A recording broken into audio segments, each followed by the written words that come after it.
Good afternoon, everyone. In today's video, we're watching a multi-day severe weather outbreak panning across the United States, as the Storm Protection Center has already issued an enhanced risk for severe weather on Friday, a slight risk on Saturday, as well as more severe weather expected for Sunday into Monday. We're going to start off today's video here by looking at today's severe weather potential. We do have a slight risk for severe weather today on Thursday that I'm making this video here, for a little bit of northeastern Colorado and a little bit of western Nebraska is in a slight risk for severe thunderstorms. The rest is going to be in a marginal risk for severe thunderstorms in a dark green color. So make sure you do understand that there's going to be some storms possible today and tonight across those areas. We do have a 2% risk of tornadoes, so quite the low chance, but I said a tornado or two cannot be ruled out with some of those storms. With wind risk, we do have a 5% chance for winds in excess of 760 miles per hour, and hail is up to 15% chance. You definitely could see a chance for a quarter-sized hail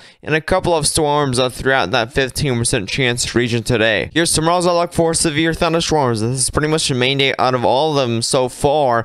We do have an enhanced risk, a level 3 out of 5 on the severe weather scale. This is from Oklahoma into Kansas, and then Nebraska is all going to see this severe weather for tomorrow. So make sure you do stay very weather aware. Make sure you are prepared for this, because this is definitely could be a significant tornado event. It does have that possibility, but there's also a possibility that this could be a huge bust again, which means no storms develop, no tornadoes and stuff like that. But let's look at the tornado risk. As you can see, if storms actually do develop in the areas that they are designated to, we do have a significant risk for tornadoes. This means you could see EF2 to EF5 tornadoes in that kind of 10% chance region. Also, the 5% chance region, that's where you will see, again, a 5% chance for tornadoes. Now, again, it's not really a big chance for tornadoes, but if you are on a path of a storm that's coming your way, just know that there is definitely that chance for it to possibly form up some rotation, form up a tornado,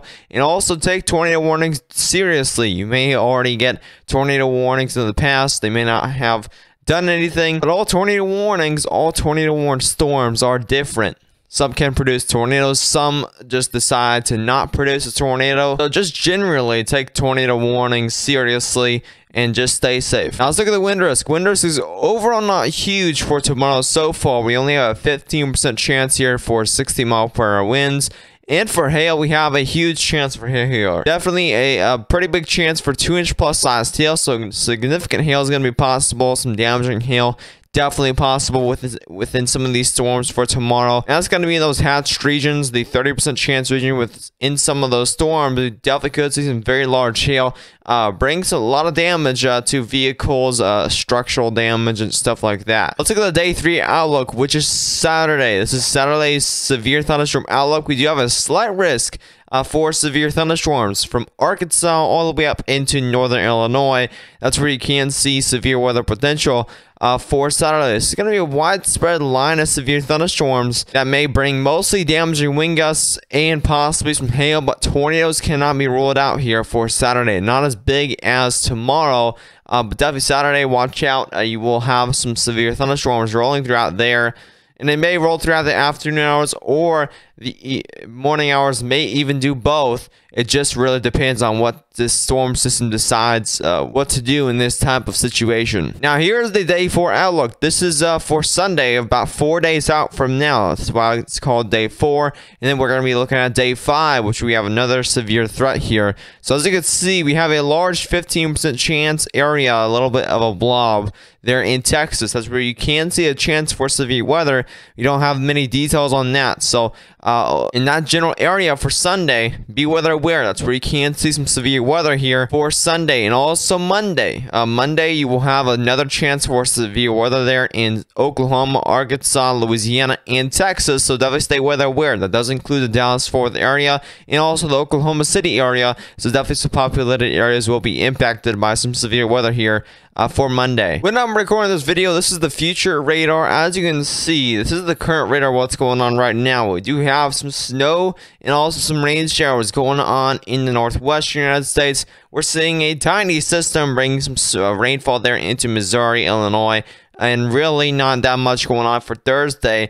but definitely a rainy day for Missouri, Illinois, states like that here. But let's move forward. Let's go ahead and go over to 4 p.m. And as you can see, we are seeing some storms today across Kansas and Oklahoma. That's where you can't see it, but there's a few supercells that do have a chance for tornadoes throughout this evening here. You are going to see more storms popping up throughout the evening hours. That's going to be about 10 p.m.-ish around Nebraska and Iowa. That's where you can see likely those storms here near Lincoln, Nebraska. So definitely stay weather aware throughout the overnight hours. That's where you can see some strong storms going throughout the area throughout Thursday into Friday. Now as we get to Friday, it's going to be around 2 a.m. of Friday.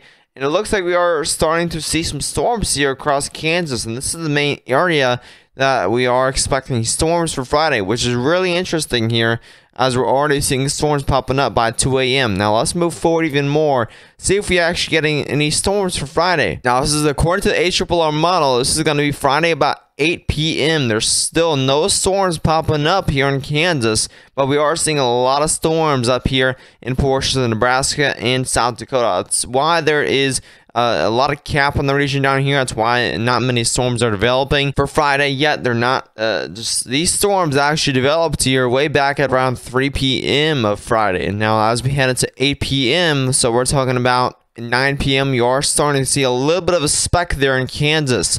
And as we head into, more of 10 p.m., that's where you do see some more widespread storms start to pop up by 10 p.m. And then once you head to around 12 a.m., you are starting to see some definite storms, and more of a line of storms and not really much of supercellular. So those might be a huge bust once again for tornadoes, but definitely for damaging winds, that definitely could bring some damaging winds and hail to those areas in the overnight hours. And you definitely don't want to see nocturnal tornadoes, because those are the most dangerous tornadoes, because you can't see them, and most likely nocturnal tornadoes are more rain wrapped. So those are the most dangerous type of tornadoes. Definitely take tornado warnings seriously throughout the overnight hours of Friday into Saturday. Now it looks like these lines of storms here are going to continue through the overnight hours from Friday into Saturday. Now let's look here. This is where that slight risk of severe thunderstorms is for Saturday. As you can see, we're already seeing those morning storms